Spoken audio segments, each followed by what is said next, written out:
के हवाले से थोड़ा बताइए, किस तरह की किस हवाले से पीएम की विजिट के बारे में क्या कुछ उसमें से निकल के आया है, जो एक्सपेक्टेशंस आप बताइए ना, कुछ निकल के आया की वगैरह?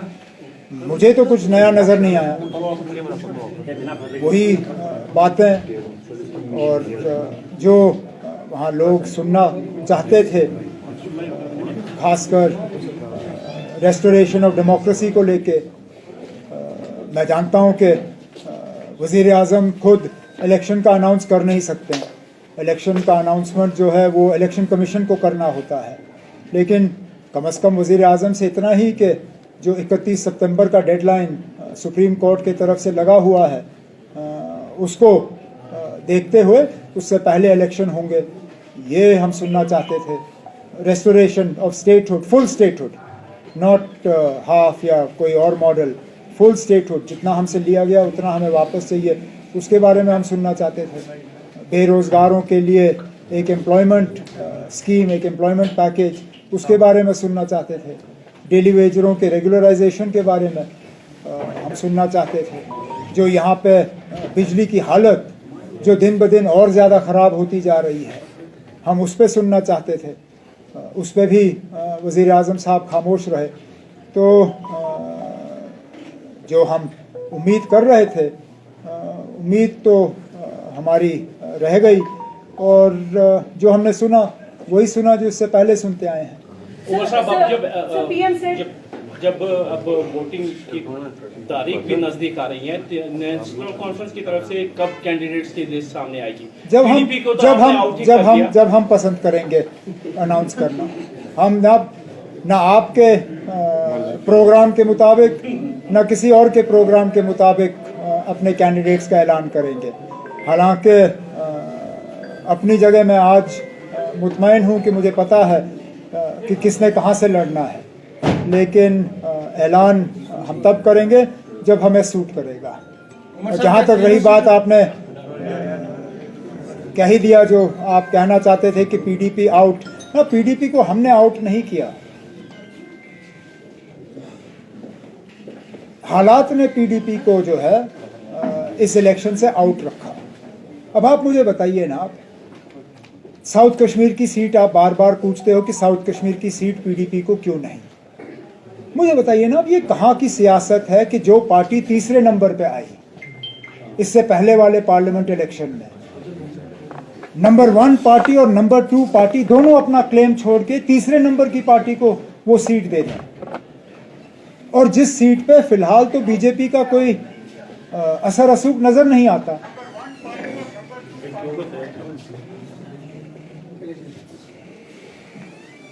बाकी जहाँ तक कोलिशन की बात है, कोलिशन को चलाना या कोलिशन के मतलब माहौल को सही रखना, ये हर तंजीम की जिम्मेदारी बनती है। मुझे ये बताइए ना, उनकी सीटों पे आपको बड़ी परेशानी होती है, लेकिन जब वो अपनी तकरीरों में या अपने ट्वीट्स पे या सोशल मीडिया पे नेशनल कॉन्फ्रेंस को बार बार निशाना बनाते हैं, उस वक्त आप लोग उनसे नहीं पूछते हो कि ये कहाँ की कोलिशन धर्मा है। अब मिसाल देते देते मैं थक जाऊंगा, लेकिन मिसालों की कमी नहीं है। पिछले लगातार 2 साल से जब भी उनके रेजिंग डे के फंक्शन हुए, तो तकरीरों में बीजेपी से ज़्यादा नेशनल कॉन्फ्रेंस को निशाना बनाया गया। रिकॉर्ड्स आप सबके सामने हैं। वहाँ पे जो गाने गाए गए, जुल्म का अलबर्न हटाओ, कलमदवाद को वोट डालो, वो क्या हम भूल जाएंगे? क्या मेरे वर्कर ये भूल जाएंगे? अब पाकिस्तान का इलेक्शन है, पाकिस्तान के इलेक्शन में क्या हुआ क्या नहीं हुआ, उसमें भी नेशनल कॉन्फ्रेंस को लताड़ा जाता है ट्विटर के जरिए कि पाकिस्तान में जो हुआ उससे जम्मू कश्मीर के लोग जो हैं वो 87 को याद करते हैं। अब ये कहाँ की कोलिशन धर्मा? अब पता नहीं किस वो नशे में आके गुलाम नबी आज़ाद साहब ने फारूक अब्दुल्ला को निशाना बनाया, उसमें भी पीडीपी वाले घुस जाते हैं। जुमा उनको हफ्ता नहीं हुआ है सियासत में आए हुए, वो भी गुलाम नबी आज़ाद साहब के साथ मिलके फिर फारूक अब्दुल्ला साहब को, नेशनल कॉन्फ्रेंस को ट्विटर के जरिए निशाना बनाते हैं पीडीपी के प्लेटफॉर्म से। और फिर आप कहते हो कि कोलिशन कहाँ है? यानी अब कोalition को मेंटेन रखना ये अकेले नेशनल कॉन्फ्रेंस की जिम्मेदारी नहीं है, ये उन लोगों की भी जिम्मेदारी है जिन्होंने एक आदत बनाई हुई है, जो आदत से मजबूर हैं नेशनल कॉन्फ्रेंस को निशाना बनाते बनाते। जब तक वो अपनी हरकतों से बाज नहीं आते, वो हमसे कोई ज्यादा उम्मीद रख नहीं सकते। लेकिन इस बात के बावजूद भी कि हम लगातार उनसे ये उनके हमले के शिकार होते हैं, मैंने तब भी कांग्रेस को इस बातचीत के दौरान उनसे कहा है कि देखिए ना, 6 सीटों में ज्यादा गुंजाइश है नहीं, लेकिन हम असेंबली में एक साथ काम करने के लिए दरवाजा खुला रखने के लिए तैयार हैं, लेकिन बशर्त ये कि हम देखें कि इस आने वाले पार्लियामेंट इलेक्शन में उनका रवैया कैसा रहेगा, इतना ही। टारगेट पे बात हो रही है। So yesterday PM Modi said that the previous political parties here, they've used people in the name of Article 370. So what do you have to say about it? अब कहाँ यूज्ड पीपल? आर्टिकल 370 यहाँ के लोगों की एक emotional attachment थी उसके साथ, यहाँ तक कि जिन लोगों ने 5 अगस्त 2019 को 370 के हटने पर जश्न मनाया, आज वो लोग भी मातम मना रहे हैं। मैं तो नहीं भूला किस तरह लेह से खबरें आई, क्या मिठाइयां बांटी गई, किस तरह पटाखे वहां पे फोड़े गए। आज वही लोग कहते हैं ना कि हमें एक स्पेशल स्टेटस वापस दे दीजिए। आज जम्मू के लोग जो हैं वो परेशान हैं कि उनकी ज़मीनें खतरे पे हैं, उनके ठेके खतरे में हैं, उनकी नौकरियां खतरे में हैं। तो 370 को किसी ने इस्तेमाल नहीं किया। 370 यहाँ लोगों के एक इमोशनल अटैचमेंट है उसके साथ, और वो इमोशनल अटैचमेंट हटेगा नहीं। अगर 370 को किसी ने इस्तेमाल किया है, वो बीजेपी ने किया है। बीजेपी के लिए ये एक पॉलिटिकल फुटबॉल रहा है। इस फुटबॉल को वो बार बार जो है इस्तेमाल करते रहे। अगर ये एक पॉलिटिकल फुटबॉल नहीं होता तो मुझे बताइए ना, वजीर आजम साहब का क्या काम है फिल्मों की टिकटें बेचना? वजीर आजम खान साहब खुद आते हैं जम्मू में, बॉलीवुड की फिल्मों को जो है वो तारीफ करते हैं, और कौन सा फिल्म जो 370 पे बना। अब मुझे बताइए ना, अगर ये 370 को सियासी तौर इस्तेमाल करना नहीं है तो क्या है? हम लोग नहीं करते ना। उमर साहब क्या असेंबली इलेक्शंस लड़ेंगे under the rule of LG? कौन लड़ेगा?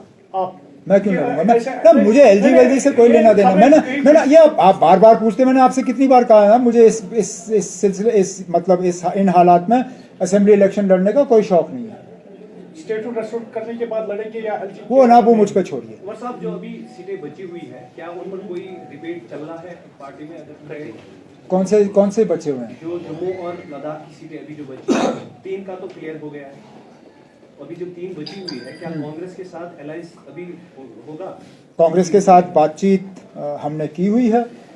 हमने लद्दाख मतलब उधमपुर और जम्मू की सीट पे उनसे कहा है कि वो अपना उम्मीदवार जो है वहाँ पे खड़ा करें।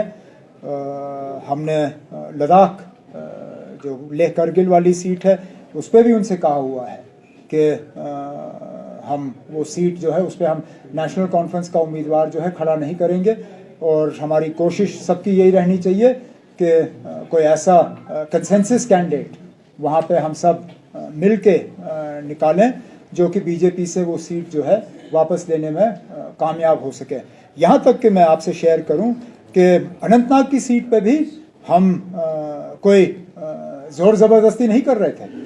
मैंने यहाँ तक कि जब कांग्रेस से हमारी बातचीत हुई, मैंने ये भी कहा उनसे कि क्योंकि वो दूसरे नंबर पे आए थे, सीट हमारी थी, लेकिन अगर कांग्रेस बहुत ज़्यादा इंटरेस्टेड थी अनंतनाग की सीट के लिए, अगर उस पर मिसेस सोनिया गांधी या राहुल गांधी या प्रियंका गांधी उस सीट पर लड़ने के लिए तैयार होते, हम वो सीट उनके लिए छोड़ देते, हमें कोई एतराज़ नहीं होता। लेकिन क्योंकि हमारी जीती हुई सीट है, हम और किसी के लिए वो जीती हुई सीट छोड़ने के लिए तैयार नहीं थे, जो कि मुझे लगता है हमारा हक है। कांग्रेस अगर हस्तक्षेप करे, राहुल या सोनिया, तो क्या पीडीपी के लिए आप वो सीट छोड़ सकते हैं? तो मैंने पहले ही आपसे कहा ना, जो तीसरे नंबर पे आए उनको सीट मांगने का कहां से हक बनता है? और वो तीसरे नंबर पे तब आए जबकि पूरी जमात उनके साथ थी।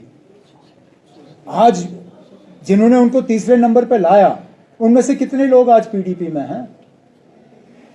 मतलब ये कहाँ का इंसाफ? और वैसे भी मुझे ये बता, अब मैं आपसे ये क्लियर करूँ ना, अगर मुझे इंडिया अलायंस में जाने से पहले यह कहा गया होता कि इंडिया अलायंस में हमें अपने आप को कमज़ोर करना है इंडिया अलायंस के किसी दूसरे मेंबर के लिए, मैं शायद कभी इंडिया अलायंस में जाता ही नहीं। इंडिया अलायंस में जाने का हमारा एक ही मकसद था जो उसमें गए, कि हमारा मुकाबला बीजेपी और एनडीए के साथ है। अगर हमारा मुकाबला बीजेपी और एनडीए के साथ है तो फिर ये अंदरूनी तौर ये टेंशन या ये बातचीत का इसका कोई वजूद ही नहीं। मतलब 2019 का इलेक्शन एक नारे पे लड़ा गया था, चौकीदार चोर है, और उसी के अब ये फिर आगे है मोदी का परिवार पे। तो क्या एक ही इस पे पूरा चुनाव लड़ा जाएगा, ना कि किसी और बड़े मुद्दे पर? क्योंकि बीजेपी की तरफ से नैरेटिव यही सेट ये जो नारे आपने अभी यहाँ हमें उनके बारे में याद दिलाया, मैं कभी उनके हक में था नहीं और ना उनका हमें कोई फायदा हुआ है। उल्टा जब कभी हम इस तरह के नारे जो हैं इस्तेमाल करते हैं, तोड़ मरोड़ के नुकसान इस्तेमाल करने वाले का ही होता है। वोटर इन चीज़ों से मुतमईन नहीं होता। वोटर ये जानना चाहता है कि आज के जो हमारे मुश्किलात हैं उनका हल कैसे होगा, हमारी नौकरी कहाँ से आएगी, जो एग्रीकल्चरल सेक्टर में आज डिस्ट्रेस है उसको किस तरह दूर किया जाएगा, जो रूरल इकॉनमी जो है हमारी लगभग पूरी स्टैग्नेंट हो चुकी है, रूरल इकॉनमी को किस तरह दोबारा जिंदा किया जाएगा। इन चीज़ों पे जो है वोटर सुनना चाहता है, बजाय ये कि किसका परिवार है या नहीं है। और ऐसे जो हैं जो हम मतलब या तो हम सेल्फ गोल करते हैं या गोल के आगे से हम गोलकीपर को हटा के मोदी साहब से कहते हैं ना लाओ कर लो स्कोर। अब परिवार पे हमने खुल्लम खुल्ला उनको गोल दे दिया और उन्होंने मौके का इस्तेमाल किया और बड़े तरीके से किया, कहा कि मोदी उनका है जिनका कोई नहीं, और हमारे पास इसका जवाब ही नहीं है। तो मैं तो अपने वो मुझसे हालांकि सियासी तौर और उम्र के लिहाज से बहुत सीनियर हैं, लेकिन मुझे थोड़ा बहुत जो तजुर्बा है वो यही है कि हमें इस तरह की सियासत जो है वो छोड़ के हमें लोगों के मुद्दों की सियासत करनी चाहिए। ये चौकीदार, ये अदानी अंबानी, ये राफेल, ये परिवार, ये चलता नहीं है। अपोजिशन को कितना नुकसान होगा इस जो भी नैरेटिव बना है? क्योंकि वोट आने दीजिए, मैं अभी कैसे कह सकता हूँ। How can I tell you whether we will lose 1 seat or 3 seats or will gain 1 or 3? You will only know where we stand on the day the votes are counted and the seats are tallied. So let's see. खबरें तो ये भी हैं आप श्रीनगर से लड़ रहे हैं, इस बात में कितनी सच्चाई है? अगर कल मैंने उधमपुर से कागज भरे फिर क्या करोगे? देखिए आप, I don't know where I'm going. I don't even know if the party will field me in this election.